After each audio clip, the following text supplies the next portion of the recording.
Hey everybody, welcome back to the channel. I watched Avatar 3 the other day and I remembered Sam Worthington exists, and then I remembered how good he was starring in these movies too. So if you're a fan of Greek mythology stories like God of War and Percy Jackson, and you haven't seen this one yet, then your next 20 minutes or so should be pretty fun. Let's roll film. As we explore constellations in the heavens above, Io, who we'll formally meet later, reminds us that the oldest stories are written in the stars themselves, and they chronicle a time before man and gods when Titans ruled. Until Zeus had one of his brothers, Hades, use his own flesh to create a monster powerful enough to end the Titans. But what beast could do that? Well, that would be the Kraken. Once the era of gods began, Zeus ruled the heavens, Poseidon ruled the seas, and Hades was tricked by Zeus to rule the miserable underworld. Zeus created mankind, and their worship of the gods sustained their immortality, but after a time, mankind would do what we always do and question the gods and eventually rise against them. The prologue of our story takes place during a really turbulent time, but we won't get the details on that until later. For now, Io's guiding hand would watch as a fisherman, Spiros, would find a coffin at sea miraculously containing baby Perseus. The story fast-tracks Perseus to adulthood, but briefly when he was still just a kid and his mom, Mamara, was about to have a baby, Percy feels disheartened, so Spiros would reassure his son that they won't love this new baby any differently than they love him. Spiros also reminds Perseus that he was saved for a reason, and he suspects that one day it'll take him far away, but not tonight at least. Jumping ahead many moons, or 12 years later, Perseus is now a man and we catch back up with his family after they've fallen on hard times. As he and his father pull up yet another empty fishing net, Spiros' patience is finally depleted, so he curses the god for leaving mankind with scraps while expecting gratitude. Perseus listens as his dad defiantly declares that one day, someone will have to tell the gods enough. Spiros later finds his son watching a storm rage in the distance, and he wishes he had more answers about where he came from, but Perseus reassures his father that he has everything he needs right here. And remember that line. Sadly, the piece comes to an end shortly after Percy's family travels to a great statue of Zeus, and they find themselves at the wrong place at the wrong time. They simply intended on paying their respects by leaving a wreath, but instead, they get caught up in a conflict between men and gods once the soldiers from Argos topple Zeus' statue into the sea. From below even the ocean floors, winged beasts called the Furies emerge and descend upon the heretical soldiers. Afterwards, they merge together to summon Hades himself, and then either not realizing or not caring that the fishermen were innocent, the unjust god strikes them down too. Perseus would be the only survivor as the rest of his family were trapped in the rapidly sinking wreckage below. Sorry for any mispronunciations, but according to IMDb, Louis Leterrier, the director, has disowned this film, citing too much studio involvement after it was decided that the movie would get a $10 million 3D refit. I gotta say, it's hard to like a movie whenever even the director seems to hate it, but I love it anyways. I find stories like this, Hercules, and the aforementioned series are awesome because a mortal taking on the gods just seems like the ultimate underdog story.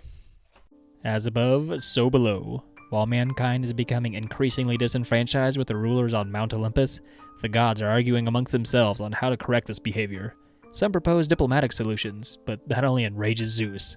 He feels that man should continue to love the gods just because he made them, but the Godfather's anger is exactly what Hades was counting on. After countless years of surviving on mankind's fear, not love, in the underworld he appears in front of Zeus to ask that he be allowed to remind men of their place in the order of things. After Poseidon's encouragement, Zeus orders Hades to turn mankind against each other and back into their arms. Meanwhile, the remaining soldiers recovered Perseus while he was adrift, and he sailed back with them to Argos, where the palace would decide his fate.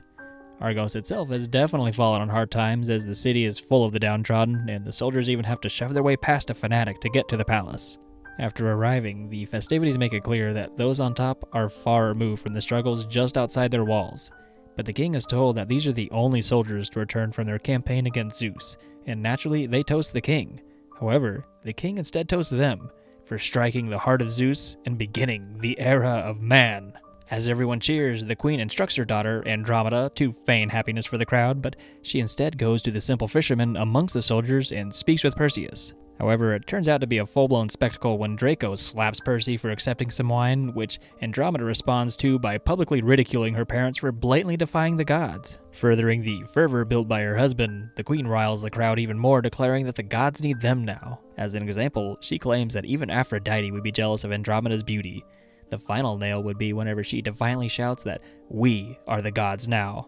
Almost on cue, a terrifying vortex erupts in the center of the room, consuming all the armed soldiers near Percy, and once Hades emerges from it, the fisherman would cry out in rage and advance, but he's easily tossed aside. Hades addresses the blasphemous queen to remind her of mankind's place in the world, and to make an example out of her, Hades rapidly ages her into an old woman.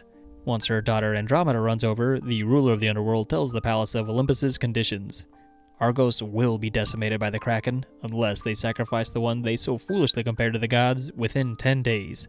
Hades ominously says that this is the will of Zeus, and he visibly turns towards Percy, affirming that this is the will of his father, outing him as a demigod son of Zeus. Quite the strays Andromeda and Percy caught here, huh? Briefly back in Olympus, the god tells Zeus that he has a son embroiled in the conflict in Argos and that they could offer sanctuary, but Zeus decides that since he's not heard Perseus' prayers, he's given up on the gods like the rest of mankind and declines. Emma Thompson and Luke Evans, who plays Apollo, told a hilarious story on the Graham Norton show. Emma Thompson was shooting Nanny McPhee nearby, and she wanted to visit her friend Liam Neeson, who plays Zeus. So Luke shared how all of the gods watched how she slowly walked all the way over to Zeus in her full Nanny McPhee costume, just to tell Liam Neeson that he's been a naughty boy. And then they were told that they were about ready to start filming, so she had to hide behind a throne. Now, is it me, or is that just like a Fortnite level of weird crossover? Back on Earth, the king has to stop Draco from violently interrogating Percy for being a demigod so he can ask for his help to find a way to save his daughter. However, Andromeda decides that no one should die for her and to let Percy go. Percy tries to warn that they can't hide the princess from Hades, but he's effectively just called a demigod traitor. Not having any of that, the fisherman shows the room where he stands by intensely sharing that he just lost everyone he loved to a god. Unfortunately, Perseus is locked away until the king can decide a course of action, and during that time, Perseus formally meets Io. She admits to Percy a few things. First, that she's kept tabs on him throughout his entire life, and that a god cursed her to be immortal after she refused his advances. She continues that she's had to watch all of her loved ones die, and she suspects Percy will be sympathetic to that situation. For her final revelation, she confirms that he is the son of Zeus by recounting the story of his parents. Long story short, King Acrisius was also fed up with the gods and led a siege on Olympus, but to punish the arrogant king, Zeus assumed his likeness and slept with his wife. Got him! Being blinded by his hatred, Acrisius would not allow Zeus to father a child with his wife, so he cast them both to the sea in the coffin shown at the start of our tale. But as Acrisius tossed the coffin and cursed Zeus one final time, Zeus smote him for his insolence, leaving him horribly disfigured. Io confirms that he only survived the ordeal due to his demigod blood, and she's watched over him from afar ever since, prophesizing that he was born to kill the Kraken. Perseus only wants to make Hades pay, so Io informs him that defeating the Kraken will leave Hades vulnerable to a deathly blow. And just like that, Percy is ready to wage war against his uncle. Draco's legion is all that's left in Argos, but they're tasked with defeating the Kraken to save Andromeda, and they'll do so with the help of Perseus' godly might and Io's guidance. She advises Draco to seek out the Stygian witches to uncover a means of slaying the Kraken, but the captain has little faith in his mission because he knows their foe is truly colossal, utterly devastating, and frankly, they're working with the B-team here. As they set out on their quest, citizens become unruly at the thought of their city being left unguarded, and they'd rather Andromeda be offered up to temper Zeus, but Draco disperses them. Then a couple of strange men who appear to be hunters emerge from the rabble to offer their services, which Draco promptly declines, but changes his mind after they display knowledge on hunting mythical beasts. As the party is gearing up, Perseus holds up the mechanical owl Bubo from the original 1981 version of this movie. It almost didn't make the final cut, and Sam Worthington purportedly hated it so badly he almost broke it and told the director that it's going to ruin his career, but ultimately it was kept in as an Easter egg. In a twist that no one possibly could have seen coming, Hades turns out to have an agenda of his own, so he visits King Acrisius, now going by Calibos since Zeus disfigured him. Hades informs him that he killed his wife for nothing because Perseus lived, but seeing as how Hades is only growing stronger with the world's discourse, he secretly wants to use his new strength to overthrow his brother. Now Hades can't allow his nephew Perseus to succeed, but he also can't reveal his plans to Zeus, so he bestows powers onto Calibos so he can finish his own revenge on Zeus by actually ending Perseus this time. That's what we in the business call hitting two birds with one stone. The Legion are trekking across the stunningly beautiful countryside on their 4-day journey, but eventually they need rest so they make camp. Before we get any further, I wanted to mention a few non-fodder soldiers in our group. Solon is an old seasoned vet, Ixis is talented and likes music, and soldier number 3 is Eusebios, or something like that, I don't know. He's brave and likes long walks on the beach. At camp, Draco wants to test Perseus a little bit, so he starts by showing him some fundamentals of swordplay, like footwork and positioning. At first, Percy is embarrassed in front of everyone by his lack of skill, but as his rage intensifies, he ends up disarming Draco within just a few exchanges. To prove his point for this lesson, the decorated captain says, "There is a god in you. Be sure to bring it." Meanwhile, Zeus has perhaps taken an interest in his son after all, because he studies him on Olympus, and the next day while Percy is getting ready before everybody else, He's lured into a nearby thicket and gifted the lightning sword, which basically functions like a bladed lightsaber, but only for Perseus. However, he discards the weapon, insisting he'll do this as a man, and then walks off to find some Pegasus. As he approaches them, an all-black one swoops down, chasing the others away, and Io appears advising Percy that it's a message that those above are watching. Then a couple of intentionally nameless soldiers go to retrieve Percy when Calibos gets first blood by savagely tearing them apart with his new strength. Perseus and those back at camp run to check on the screams, but the former king finds and attacks Percy first, knocking him down a hillside, biting him, and then nearly crushing his skull with his single hand, until Draco lobs that hand off as everyone chases the beast away. Percy isn't going to let their attacker get away so easily, so he chases Calibos, and shortly after, the rest follow, but no one sees that the severed hand is turning into arachnid monsters behind them. Fittingly, it would be the hunters that cut Calibos off, but before they can continue their battle, giant scorpions emerge from the sand below their feet, allowing Hades' minion to get away. Sadly, some more red shirts fall and Percy gets split up from the soldiers. Draco, Ixus, and Eusebius expertly take one down and then head towards the other, attacking Percy. The fisherman got pinned down, but Io saves him, and then he returns the favor by making a desperate final stand after he escorts her to safety. The party watches in terror, but then relief washes over everyone once the demigod cuts his way through the monster. However, their reprieve would only last a moment because 3 more, even bigger scorpions appear. As they all get ready to go down swinging, a tribe of creatures appear and use their abilities to call off the monsters. Solon has encountered many travelers during his time in the service, so he warns everyone that these are desert conjurers called the Jinn. Everyone but Percy hesitates, so he decides to go thank their saviors. But after just a few steps, the bite from Calibos suddenly festers and Perseus collapses in agony. Draco orders the demigod to pray to Zeus, but even now, he refuses to ask for help from the gods that took his family. Sam Worthington had actually insisted on doing all of his own stunts that he could, and he cited Matt Damon in the Bourne movies for his inspiration for being so dedicated on set. The director, Louis Leterrier, had even praised him for his commitment to all the physicality required for the role. It was also Sam's idea to cut through the scorpion, but he said he regretted it after he realized he would be covered in buckets of slime. I agree, gross. Back in Argos, Andromeda is doing what little she can by disguising herself and handing out food to the citizens, but she can tell people are growing desperate when a crowd gathers around the fanatic. He and his followers are constructing an altar to sacrifice Andromeda to the Kraken, and he completely wins over the crowd whenever he displays his devotion to the gods by ritualistically burning his arm in the pyre. Back to the quest at hand. The soldiers quickly set up camp so Perseus could rest, but in a surprising turn of events, the demigod savior would be a Jinn elder named Sheikh Suleiman. Suleiman sneaks in and covers the necrotic wound in the mystic blue flame from his staff, but Percy shrieks so his allies run in to try to fight off the Jinn. However, he breaks away and Io translates for him, saying that they've waited years for the one who will free them from the gods, so they must work, and in English he says, together. And right on time to prove his point, Perseus walks out just as the bite finishes healing. And now that he's healed, Draco wastes no time in scolding the demigod for incidentally allowing his men to die by not using the gifts from the god, like the lightning sword. The two have a heated exchange, but in the end, Percy maintains that he will do this as a man, but Draco reminds him that he's not just a man, and that he'll hold on to the sword until he wisens up. In another surprising turn of events, the Jinn have all kinds of mysterious knowledge, including taming giant scorpions apparently, which the group uses to make up for lost time heading to the Stygian witches. Once they arrive in the outskirts of their domain, Ixus tells Eusebius how this is the place where the Kraken defeated the Titans, but Solon chimes in reminding everyone that this is what Argos will look like if they fail. How cheerful. As the party heads up the mountain, Io warns Percy to only ask what he needs to know and nothing more. And after reaching the top, all 3 witches see the travelers through their single detached eye and gladly welcome them. When asked how to defeat the Kraken, they respond cryptically but offer answers in exchange for his sacrifice. They leap towards Eusebius, but Percy intercepts their eye during a pass and threatens to drop it off the mountain. Feeling much more cooperative now, they tell Percy the key is Medusa because her gaze turns flesh to stone and she can be found past the river Styx at the edge of the underworld. When Draco objects that she'd never help, Percy cleverly deduces that they only need to bring her head. Having learned what they needed, the demigod returns the eye, but as the party leaves, the witches offer to share Percy's fate and he can't help but to hear him out. Tragically, they warn that he is destined to die. Percy momentarily finds himself alone while descending the Stygian Witch's mountain, where he encounters a strange hooded man that reveals himself to be his father, Zeus.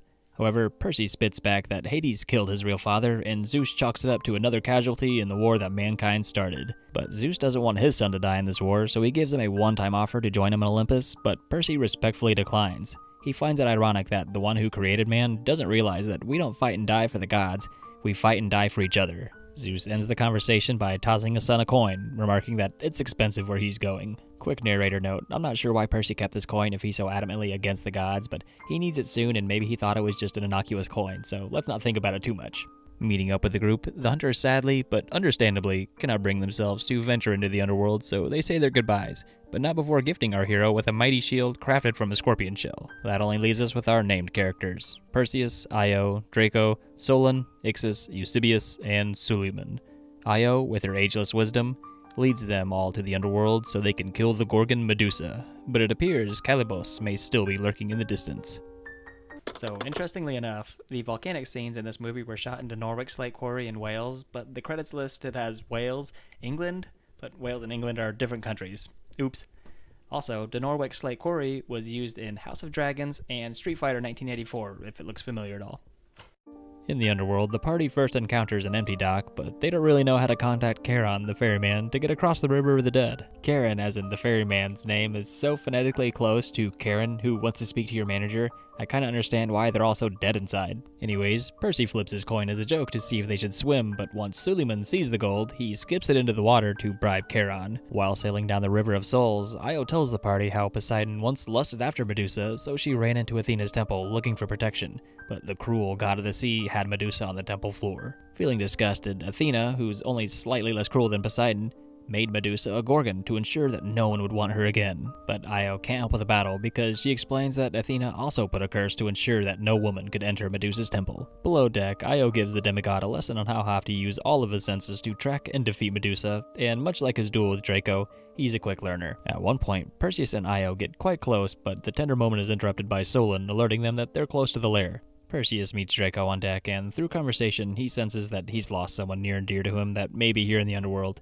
and the captain would admit that his daughter was taken on her 16th birthday, and he grimly suspects that he'll be joining her soon. Maybe he wouldn't if Io helped literally anybody else but the superhero on the team, but I'm sure they'll be fine. Good luck, have fun. The fisherman addresses the party right outside the lair, telling them that he's only known one great man, his father, but now he knows 4 more, plus a great woman, Io, and whatever Suleiman is.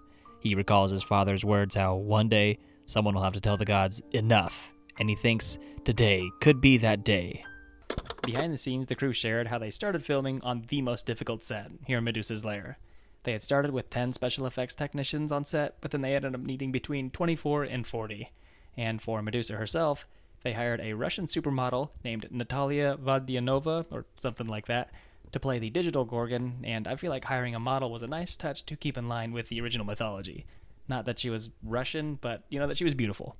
They all make their way past dozens of statues inside the temple, but Medusa is far more formidable than they thought. She opens with a volley of arrows, one piercing Draco's side and another knocking Solon, Ixus, and even Perseus towards the lava-filled depths below. Perseus could only save himself and Ixus from the fall, so shortly after, Draco orders his 2 remaining soldiers, Ixus and Eusebius, to flank the monster as it slithers away in the distance. And tragically, the 2 men are no match for her deathly gaze, so it falls on Percy to lead her to where Suleiman and Draco are waiting to strike. Percy looks down, sprints, and successfully lures the Gorgon to the trap, but she dodges the Jinn strike and coils him with her snake tail in return. She tries to turn his flesh to stone, but he only laughs because he's made of bark and magic, and he's already ignited his mystic blue flame. After a powerful explosion, Medusa is left stunned for a moment, so Draco musters the last of his strength to leap and pin her tail down with a stalactite. Then once Percy picks up his new shield, he realizes the inside can function as a mirror. Knowing his own time is at an end, and Percy has everything he needs to succeed, Draco tells the demigod to let them know men did this, and he smiles as he turns to stone.